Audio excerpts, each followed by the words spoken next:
What's up, steam campers? Alright, Mr. DeRosa here. We're out at my studio. We're firing the Raku kiln and making a little video for you because tomorrow's weather is looking really rough and we shouldn't do this in a thunderstorm, so we may not get to see the kiln in person. I'm hoping that's not true. I'm hoping that the weather's nice. If it is, you might not even see this video. Anyway, in case the weather does what it's supposed to do, I'm going to show you on this video here what it's all about. Remember, we're firing our pots to 1800 degrees Fahrenheit. I'm not yelling at you. I live near a road and the cars are kind of loud. But here's the kiln. We're preheating pots on top. So while one batch of pots is inside, another batch of pots are on top and they're preheating. If we don't do that when we put them in after the first round, they're gonna crack on the bottom because of the thermal shock. So if we preheat them on top like this, we don't have that problem, okay? We're at about 1500 degrees right now, so in about 10 or 15 minutes, we're gonna turn the camera back on. I'll open up the kiln and you'll get to see that part of the process. I know we're at 1500 degrees because I'm using a device called a pyrometer that I'll show you later that's mounted to the kiln. It's a special thermometer that measures high temperatures, and that's called a pyrometer, okay? So we'll be back in a little bit. I'll see you in 300 degrees. Okay, welcome back, steam campers.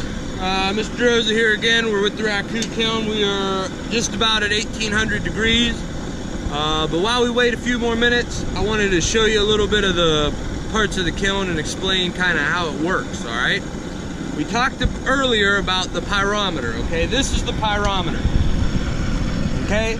Over here is the thermocouple. It goes into the kiln and it gets a reading of the temperature. It sends that reading to this analog screen, okay? Which tells us the temperature. You can see it's telling us we're almost around 1800 degrees. All those numbers you see, like 019, 08, 05, those refer to what's called pyrometric cones. And after this video's over, if you want to ask Mr. DeRosa about pyrometric cones, I'm sure he'd tell you all about them, okay? But you can see our thermocouple's telling us what temperature we're at. So that's how we know with that technology. Now, if we don't have a thermocouple, okay, what we can do is we can eyeball it. We can look into the kiln and we can see if our glaze have melted enough. To do that, we look into what's called the peephole or the spy hole. On this kiln, our peephole is right here. Just for fun, we got a face on it.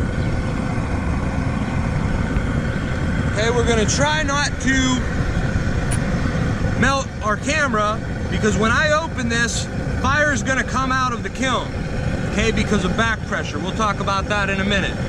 But you pull this out, there's some fire, and then we can see into the kiln. So what we look for on the glazes is we look to see if they're shiny like a mirror. So if we look into this hole here, if we can see them shiny and glowing like a mirror, we know that it's time to take them out of the kiln. They're not quite there yet. They still look a little like an orange peel and not like a mirror. So we're gonna wait a little bit till they get up to temperature. Now I talked about back pressure. Up here you can see this flame shooting out of the top of the kiln. When you get so much pressure and heat inside of a kiln, the flame wants to escape. There's a lot of heat in here, so that's why the flame is shooting out any hole it can find, okay? It's gonna take the path of least resistance to escape the kiln, all right? Now our flame and our heat and our burner is happening because of the word we learned. Do any of you know what it is? Say it if you know it. Starts with a C. Boy, I hope you kids knew that. And Mr. DeRosa's not sitting here shaking his heads in the classroom, all right? It's combustion, okay? So combustion's happening down here with our Venturi burner, so we're gonna talk about that. Okay, down here we have our Venturi burner. I'm talking loud because it's loud. Down here, this piece screws. It's screwed all the way down because it's letting air and oxygen up into the burner where it's mixing with the propane and creating fire and creating heat, which is shooting up into the body of the kiln. It's controlled by this knob here. If we turn on too much gas, we'll blow the kiln up. So we don't want to do that, okay? But that's called a venturi burner, and we're using combustion with propane as our fuel source to fire our kiln. We're at around 1700 degrees. We'll come back when we're ready to open. Okay, steam campers, we're ready to open the kiln and take the pots out. So the first thing I'm gonna do, I'm gonna turn the gas off, okay? As soon as the gas is off, we're opening her up. I'm gonna be taking the pots into the combustion chamber, okay? So pay attention, here we go.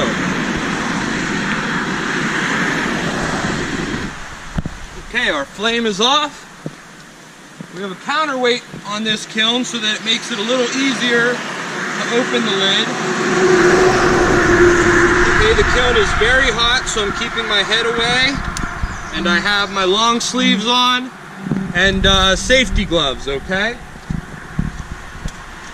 We've got steel tongs that we made specifically to take the pots out of the kiln. They're glowing red hot. Straight over into our cedar chips, okay? Remember, that's one of the variables, is the type of wood we use. We close it. We're taking the oxygen away.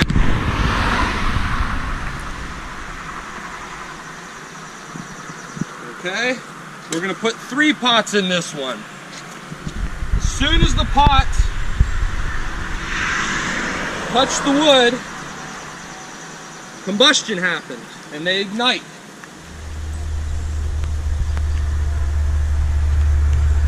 Okay? We pay attention to where the fire is so that we don't get burned. We seal it.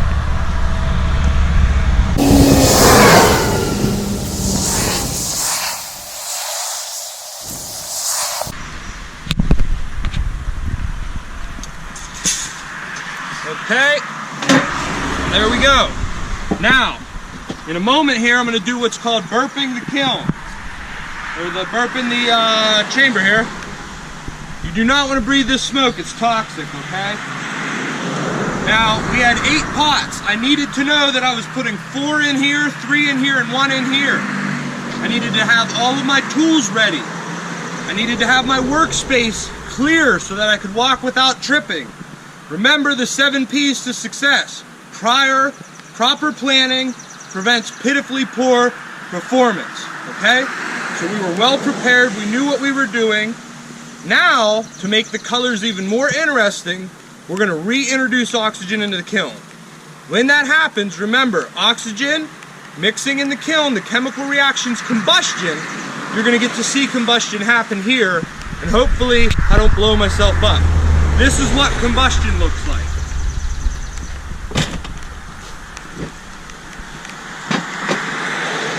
So when that popped, when that oxygen hit, that was combustion. Here we go again, combustion.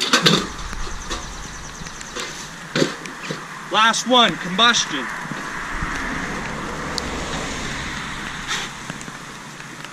That one was slightly less dramatic, okay? We'll see in a little bit. We're gonna fire them up. When these are ready to cool, I'll show you what they look like. Welcome back, steam campers. Okay, it's been about 20-some minutes now since our pots went into the reduction chambers. It's now time to quench them. Okay, quenching is whenever you cool something very, very quickly by dunking it in water, okay? So now we're gonna actually, in a few minutes, get to see what the pots look like. Sometimes the heat makes the lid stick very tightly. You'll notice the one pot that was not glazed on the inside turned totally black on the inside. That's from, anyone remember the chemical element that causes the pots to turn black? Say it if you know it. Starts with a C. Hopefully I'm not sitting in the room shaking my head. It's called carbon. Okay, the carbon made the pots turn black where we didn't glaze them. Now when you quench, you need to put the pots in very quickly, because if you only have half the pot in the water and the other half outside, it might crack. from the uneven cooling.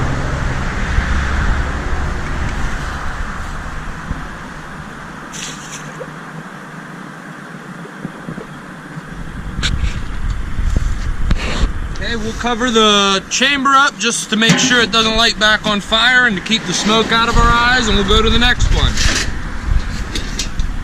We have some really interesting results. I see a lot of cool rainbow on the inside of this pot already.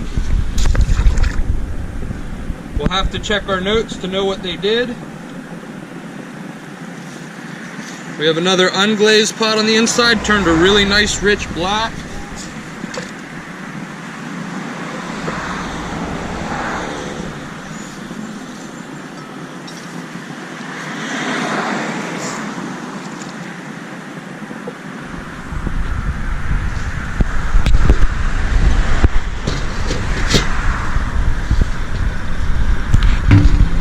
Look at that pot, everybody. Check that out. Pretty cool.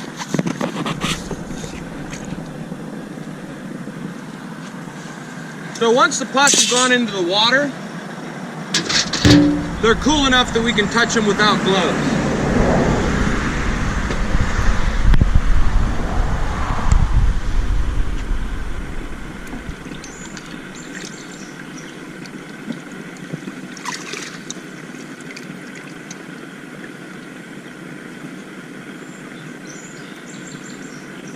I was trying to see if I could read the name of whose pot this was. I'll have to look at it in better light on the inside, but not too bad. Nice rainbow color. I believe this might have been the copper glaze. We'll have to check your notes, but that's pretty good results. Here's our white crackle.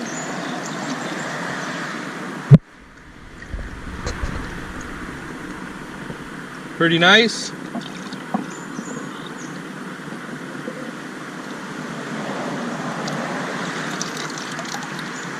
So sometimes really wild things happen where it touches the sawdust. You can see it's a lot chunkier, the glaze. It's kind of sharp. I'm gonna have to grind that down for you. But you can see in the light all of the rainbow effects. I believe this is probably some combination of rainbow peacock and maybe copper penny. I don't know, we'll have to check the notes. This is looks like there's an E there and an L there. I'm gonna have to check my cards to see whose pot that was. Really nice results on this pot. Again, nice rainbow, good separation here of two different glazes. Looks like there's a little bit of white crackle. The inside's pretty nice, nice black bottom with the carbon. And well, you know what? You guys will just have to see all the pots in class today, alright? So this is Mr. DeRosa. Hopefully it's not storming tomorrow and you can see the kiln in person. But if it's gonna storm like they're saying it's gonna, you know, we tried our best. So I hope you guys had fun. I hope you enjoyed Steam Camp. Good job, kids.